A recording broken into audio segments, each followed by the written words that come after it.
नमस्कार मित्रांनो, स्वागत आहे तुमचं पुन्हा एका नवीन अशा रोमॅन्टिक लव्ह स्टोरीमध्ये. तर मग चला सुरुवात करूयात आजच्या या भागाला. Are you my wife?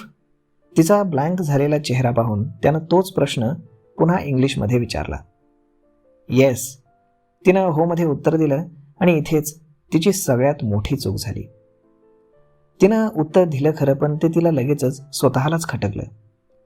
नेगेटिव्हमध्ये बोलायचं नव्हतं, परंतु दुसरं काहीतरी आपण सांगू शकलो असतो असं तिला वाटून गेलं. म्हणजे मी ती त्याला सांगणारच होती काहीतरी. आधीच्या बोलण्यावरती सारवासारव करणार होती, परंतु तेव्हाच तिचा मोबाईल वाजला. हॅलो, ती कॉल रिसीव्ह करून बोलली. कुठेस तू? तुझी कार इथेच हॉस्पिटलच्या पार्किंगमध्ये.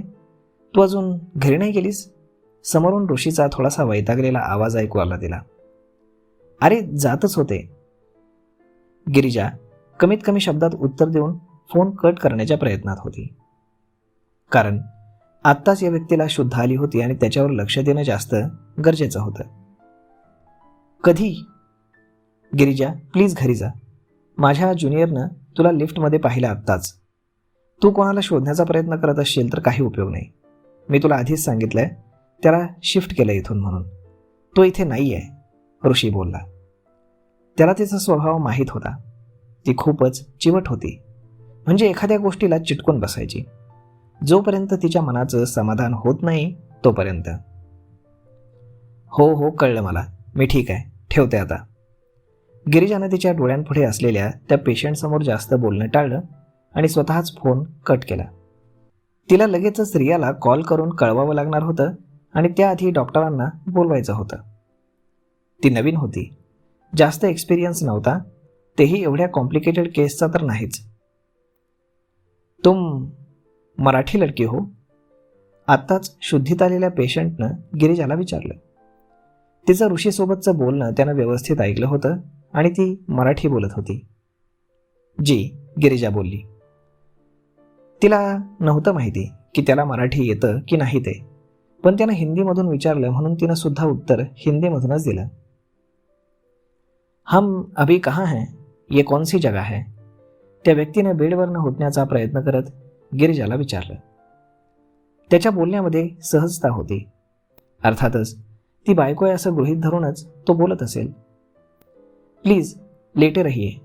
गिरिजानं त्याच्या खांद्यावर हात ठेवून त्याला झोपायला सांगितलं, पण तिनं खांद्यावर हात ठेवल्यामुळे त्याच्या वेदनेची कळ त्याच्या डोक्यात गेली आणि त्याच्या तोंडातून असा आवाज निघाला. Oh, I am sorry, I am extremely sorry. आप ठीक हैं? मैं अभी डॉक्टर्स को बुलाती हूँ. आप प्लीज़ लेटे रहिए. आपके बॉडी में अभी भी फ्रैक्चर्स है. हिलने की वजह से दर्द हो सकता है. गिरिजाने त्याला व्यवस्थित समजावून सांगितलं. ती स्वतःसुद्धा घाबरली होती, पण तिनं तसं जाणवू दिलं नाही. तिच्या बोलण्यात बरीच आपुलकी होती जी त्यानं लगेचच कॅच केली, पण त्याला हे माहीत नव्हतं की ती प्रत्येक पेशंटसोबत अशीच भावनापूर्ण शब्दानं बोलत असेल. आपुलकी असायचीच बोलण्यात. तिच्या रुग्णांच्या बाबतीत तिचं बिहेवियरमध्ये आणि बोलण्यात असलेली काळजी लगेचच दिसून यायची. जेव्हा कधी ती डॉक्टरच्या भूमिकेत असायची ते प्रत्येक वेळी समोरच्या व्यक्तीचं दुःख, वेदना तिला स्वतःच्या वाटायच्या. तशी ती इमोशनलच होती आणि त्यात पेशंटच्या वेदना पाहून तिची भावनिक बाजू नेहमीच तोंड वर काढून बाहेर यायची. चांगल्याला चांगलं आणि वाईटाशी वाईट अशी सडेतोड होती ती. पण तिच्यात अहंकार होता हे सगळ्यांनाच जाणवायचं आणि म्हणून तिचा अहंकार नेहमी तिच्या चांगल्या बाजू झाकून टाकायचा. असो, सध्या तिच्या प्रेमळ बोलण्यानं बेडवर पडून असलेली व्यक्ती मात्र थोडीशी रिलॅक्स झाली. आत्तापर्यंत ताठर असलेली त्याची बुबळं सॉफ्ट झाली. कपाळावरच्या फुगलेल्या नसासुद्धा विश्राम स्थितीत गेल्या आणि हळूहळू श्वास स्थिर होऊ लागला. मी डॉक्टरांना बोलावते. सॉरी, आय मीन डॉक्टर को बुला के लाती हूँ. चुकून तिनं आधी मराठीमध्ये उत्तर दिलं होतं. इट्स ओके, कळतं मला मराठी, तो व्यक्ती बोलला. आत्ताच्या आत्ता त्यानं इटालियन, मराठी, हिंदी, इंग्लिश अशा 4 भाषा तिला बोलून दाखवल्या होत्या. हिंदी इंग्लिशचं तिला काही वाटलं नाही, पण मराठी आणि इटालियन दोन्ही एकाच वेळी त्याला येत असेल म्हणून थोडी क्युरिओसिटी वाढली होती तिची त्याच्याबद्दलची. आणि महत्त्वाचं म्हणजे जर त्याला मराठी येत होतं तर उगाच इटालियन भाषा येत असलेल्या डॉक्टरांनाच का त्रास दिला या हॉस्पिटलनं? तुम्हाला मराठी येतं का? आधी सांगायचं ना. तिला विनाकारण इथे 2 तास थांबावं लागलं होतं आणि वरून ऋषीनं सुद्धा तिला सुनावलं होतं. म्हणून वैतागून नकळतपणे ती ही वाक्य बोलून गेली. कधी कधी, तो म्हणाला. म्हणजे आधी कधी सांगू, बेशुद्ध होतो मी, असं म्हणायचं होतं त्याला. तो बोलत होता मराठी, पण उच्चार मात्र थोडासा ब्रिटिश टाईप येत होता. ओह हा, सॉरी अगेन, मी डॉक्टरना बोलावते. तिनं एकदा जीभ दाताखाली चावली आणि बोलली. बट तो काहीतरी बोलतच होता. एकच मिनिट, मी आधी डॉक्टरांना बोलावून घेते, मग डॉक्टर येईपर्यंत आपण बोलू शकतो. गिरिजा त्या व्यक्तीला हसून बोलली. मग तिनं त्या रूममधल्या इंटरकॉमवरनं डॉक्टरांना फोन केला आणि लगेच स्वतःच्या मोबाईलवरनं रियाचा नंबरसुद्धा डायल केला. हॅलो रिया, तुझ्या पेशंटला आत्ताच शुद्ध आली आहे. डॉक्टरांना कळवलंय मी, तू सुद्धा लवकर ये, गिरिजानं पटापट सांगून दिलं. ती थोडं दूर जाऊन बोलतच होती आणि म्हणून ती काय बोलतीये हे त्या पेशंटला ऐकू जात नव्हतं. काय? ते पेशंट शुद्धीवर आले?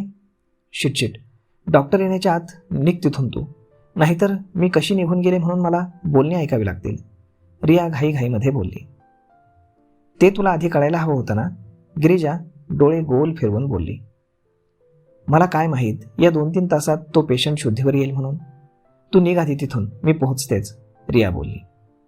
बरं, लवकर ये, मी जाते, गिरिजा बोलली आणि मोबाईल तिच्या पॅन्टच्या पॉकेटमध्ये ठेवून दिला. Have a good day, Girija त्या पेशंटला बोलून दाराकडे जाऊ लागली. जर तू माझी वाईफ आहेस तर तुला कसं माहीत नव्हतं की मला मराठी येतं? त्या व्यक्तीच्या आवाजानं तिने मागे वळून पाहिलं. ॲक्च्युली गिरिजाला कळत नव्हतं की त्याला आता कसं समजावून सांगावं, कारण तिलासुद्धा जास्त काही अनुभव नव्हता. आपल्या बोलण्यानं त्याचे काही इमोशनल ट्रिगर होऊ नयेत याची सुद्धा काळजी तिला घ्यावी लागत होती. पण ती शब्द जुळवेपर्यंत त्या व्यक्तीचा भरीव आणि ठेराव असलेला आवाज पुन्हा तिच्या कानावर आला. आणि मला इथे सोडून कुठे चालली होतीस तू? ती बाहेर जात होती म्हणून त्यानं विचारलं. आता दुसरे डॉक्टर येतील, मला निघावं लागेल, पण काळजी करण्याचं काही कारण नाही, गिरिजानं सॉफ्ट शब्दात सांगितलं. तोपर्यंत रिया तिथे पोहोचलीच होती, कारण ती त्याच फ्लोअरवर असलेल्या रूममध्ये आतापर्यंत आराम करत होती. तू अजून इथेच आहेस? जा लवकर, रियानं जवळजवळ गिरिजाला बाहेरच ढकलून दिलं. आणि ते पाहून बेडवर पडून असलेल्या त्या व्यक्तीच्या सुहा भुवया जोडल्या गेल्या. तो पुन्हा काही बोलणार त्याआधीच गिरिजाने मागे वळून त्याच्याकडे पाहिलं आणि तोंडातल्या तोंडात टेक केअर असं बोलून किंचित हसून ती निघून गेली. स्टाय बेने सर. नंतर रियाने त्या व्यक्तीच्या जवळ जाऊन त्याला इटालियन भाषेमध्ये तो ठीक आहे का ते विचारलं. सेट्रो. आणि मला मराठी येतं, तो व्यक्ती हो मध्ये उत्तर देऊन बोलला आणि बोलताना आवाजामध्ये राग होता. कदाचित रियाने गिरिजाला थोडंसं ढकललं होतं, त्याचा राग त्याला आला असेल. तो रियाशी बोलतच होता तेवढ्यात डॉक्टर आले. हॅलो सिद्रे मागरो, डॉक्टरांनी आतमध्ये येत चालत विचारलं. त्या व्यक्तीला आता बरं वाटतंय का असं त्यांनी इटालियन भाषेत विचारलं. या, त्यानं अस्पष्ट उच्चारात सांगितलं. मी सध्या कुठे आहे? त्या व्यक्तीनं विचारलं. तुम्ही सध्या हॉस्पिटलमध्ये आहात, रियानं सांगितलं. नॉनसेन्स, कोणत्या एरियामध्ये आहे ते विचारतीये? एरियाचं, जागेचं नाव किंवा कंट्रीचं, देशाचं नाव? रियासोबत बोलताना त्याच्या आवाजात अजूनही राग होता. सर सध्या तुम्ही भारतात आहात, रिया बोलली. आणि मी इथे कसा पोहोचलो? त्यानं विचारलं. तुमच्या प्लेननं, रिया बोलत होती, पण तिला डॉक्टरांनी जास्त काही सांगू दिलं नाही. जास्त काही नाही, एक छोटासा ॲक्सिडेंट झाला होता, डॉक्टर बोलले. आणि ते ऐकून रियाचं तोंड उघडच राहिलं. डॉक्टरांनी खोटं का सांगितलं हे तिलाही कळालं नाही, पण नक्कीच हा काउन्सिलिंगचा भाग असेल म्हणून ती शांत राहिली. ॲक्सिडेंट? त्या बेडवर पडून असलेल्या व्यक्तीनं स्वतःलाच प्रश्न विचारला. तुम्हाला काही त्रास होतोय का? डॉक्टरांनी त्या व्यक्तीचं निरीक्षण करत विचारलं. मी इथे कसं आलो? त्या व्यक्तीने पुन्हा विचारलं. तुमच्यासोबत काम करणाऱ्या लोकांनी तुम्हाला इथे आणलंय, डॉक्टर बोलले. असं आहे का? त्या व्यक्तीनं डोळे बारीक करून विचारलं. हो, डॉक्टर बोलले. ते अजूनही त्या व्यक्तीच्या चेहऱ्याचे भाव टिपत होते. पण मला काहीच का आठवत नाही. मग डोक्याला हात लावून आठवण्याचा प्रयत्न करत तो व्यक्ती डॉक्टरांना बोलला. डॉक्टरांनी त्याच्यासोबत असलेल्या एका ज्युनियर डॉक्टरकडे एक नजर पाहिलं आणि मग त्या व्यक्तीशी बोलू लागले. काळजी करू नका आणि मेंदूवर ताण देऊ नका. काही आठवण्याचा प्रयत्न सुद्धा करू नका. तुमच्या मेंदूचं नुकतंच ऑपरेशन झालंय. हळूहळू तुम्हाला सगळं आठवेल, डॉक्टरांनी त्याला निश्चिंत करत सांगितलं. पण तुम्ही आत्ताच म्हणालात की छोटासा ॲक्सिडेंट झाला, मग मेंदूचं ऑपरेशन कशासाठी? त्यानं विचारलं. ॲक्सिडेंट छोटाच होता, परंतु इंटरनल ब्लिडिंग झाल्यामुळे ऑपरेशन करावं लागलं. पण तुम्ही काही काळजी करू नका, सगळं आठवेल तुम्हाला. फक्त जबरदस्ती काही आठवण्याचा प्रयत्न करू नका, डॉक्टरांनी सांगितलं. डॉक्टरांचं बोलणं होईपर्यंत त्यांच्यासोबत आलेला ज्युनियर डॉक्टर त्यानं चेकअप आणि त्या व्यक्तीचं ऑब्झर्वेशन करून फाईलमध्ये ते नोट डाऊन केलं. ओके, तो डॉक्टरांना बोलला. तुमच्या फॅमिलीला भेटायचं तुम्हाला. बऱ्याच वेळापासून तुमच्या शुद्धीवर येण्याची वाट पाहतात ते, डॉक्टर बोलले. फॅमिली? त्या व्यक्तीनं पुन्हा स्वतःलाच प्रश्न विचारला. हो सर, सध्या तरी फक्त तुमच्या आईलाच तुम्हाला भेटण्याची परवानगी देऊ शकतो आम्ही. आणि मी जे सांगितले ते लक्षात ठेवा. स्वतः जबरदस्ती काहीही आठवण्याचा प्रयत्न तुम्ही करू नका. त्यामुळे तुमच्या मेंदूवरती ताण येऊ शकतो, डॉक्टरांनी त्यांना पुन्हा एकदा सांगितलं. या, ओके, तो व्यक्ती बोलला. ठीक आहे, थोड्या वेळात तुमची आई येतील इथे, तोपर्यंत तुम्ही आराम करा, डॉक्टर बोलले. पण मला माझ्या वाईफला भेटायचं आहे, तिला आधी आत पाठवा. तर मग मित्रांनो, कोण आहे हा व्यक्ती आणि त्याला खरं वाईफ आहे का, की आता गिरिजा अडकली आहे? पाहूयात पुढच्या भागामध्ये. तोपर्यंत तुम्हाला आजचा हा भाग, ही लव्ह स्टोरी कशी वाटली हे तुम्ही आम्हाला कमेंट करून नक्कीच सांगा. आणि जर हा व्हिडिओ तुम्हाला आवडला असेल तर आपल्या जवळच्या मित्रमंडळींसोबत देखील हा व्हिडिओ तुम्ही शेअर करायला विसरू नका. धन्यवाद.